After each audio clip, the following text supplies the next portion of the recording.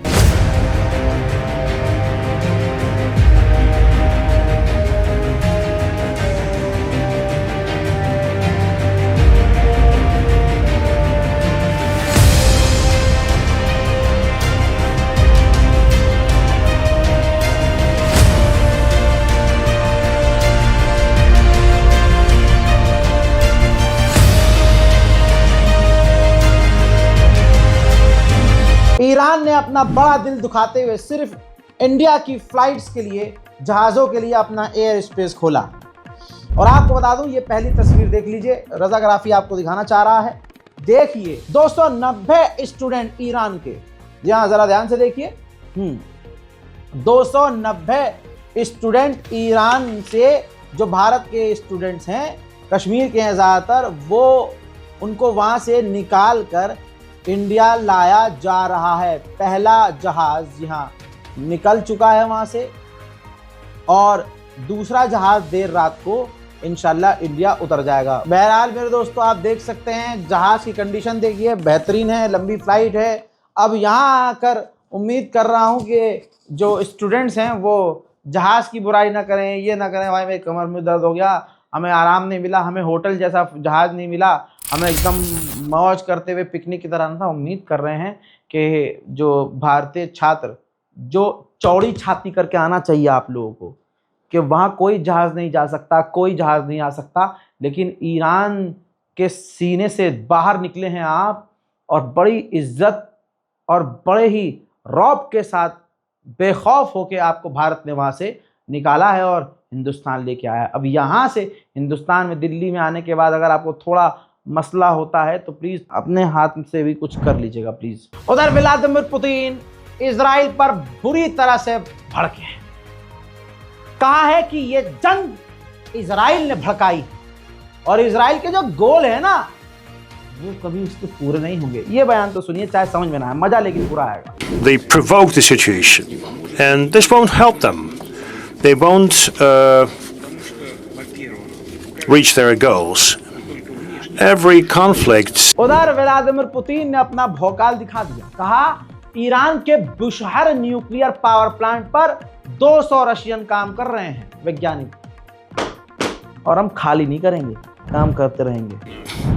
You know, these are not those who engage in actual combat, but we have some obligations, and we uphold Iran's right to peaceful nuclear energy, and not just with sheer words. Despite the complicated situation around Iran, we built a nuclear reactor in Bushehr. We established a contract to build further 2 nuclear reactors, and despite the difficult situation, रूस ने, Putin ने यह भी कहा कि Iran को पूरा अधिकार है न्यूक्लियर फैसिलिटी बनाने का। बिजली होती है बेसिकली, न्यूक्लियर पावर प्लांट से बिजली उत्पाद होता है। तो पुतिन ने वही कहा कि ईरान का भी पूरा अधिकार है और यह हमारा स्टेटमेंट है और हमारी पोजीशन कभी चेंज नहीं होगी हम ईरान के साथ। पुतिन ने कहा कि रशिया के बहुत सारे लोग, जब रूस SSR था, जब टूटा नहीं था, सोवियत संघ था, तो उस वक्त जब रशिया टूटा तो बहुत सारे लोग इजराइल जाकर रहने लगे। आज इजराइल में बहुत सारे लोग रशियन बोलते हैं। मुझे नहीं पता कि पुतिन इस बात से क्या कहना चाह रहे हैं, लेकिन उन्होंने ये बात कही है। उन्होंने ये कह दिया आगे कि मैं लगातार ईरान से रोज़ कनेक्टेड हूँ, रोज़ मेरी बात हो रही है। मैंने डोनाल्ड ट्रंप हो, नेतन्याहू हो, टॉप लीडरों से फ़ोन पर बात करी और मीडिएशन करने को भी कहा है। और रही बात ईरान की, तो ईरान से मेरी रोज़ कनेक्टिविटी है और मैं रोज़ जो है उनसे टच में हूँ और लगातार बात कर रहा हूँ। साथ में कहा कि हम तो यही कहेंगे इजराइल से कि इजराइल ईरान पर हमले बंद कर दे और ईरान जो स्ट्रगल कर रहा है हम उसके साथ हैं, हर कंडीशन में हम ईरान के साथ हैं। रूस के क्रिमिनल ने यह तक कह दिया कि अगर ईरान के सुप्रीम लीडर को इजराइल ने मारा तो पंडोराज बॉक्स खुल जाएगा। यानी ये यूज होता है पंडोराज उसके लिए, जैसे कि मुसीबतों का पहाड़ टूटेगा। एक साथ मिडिल ईस्ट में बहुत सारे मुसीबतें आएंगी जिसे झेलना इजराइल और अमेरिका के लिए मुश्किल होगा। If it were to happen though, that Israel assassinated Ayatollah Ali Khamenei with US assistance, how would Russia react? Very negatively. Very negatively. We will strongly disapprove it. Would it prompt any action? Well, actually, it will lead to an action coming from inside Iran.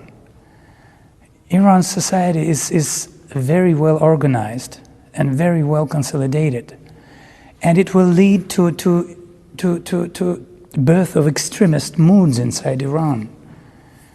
And those who are speaking about that. मोहतरम हज़रात, फिलहाल के इस update में इतना ही। इस report को share कीजिए, channel को सब्सक्राइब कीजिए और दुआओं में याद रखिए। जय हिंद।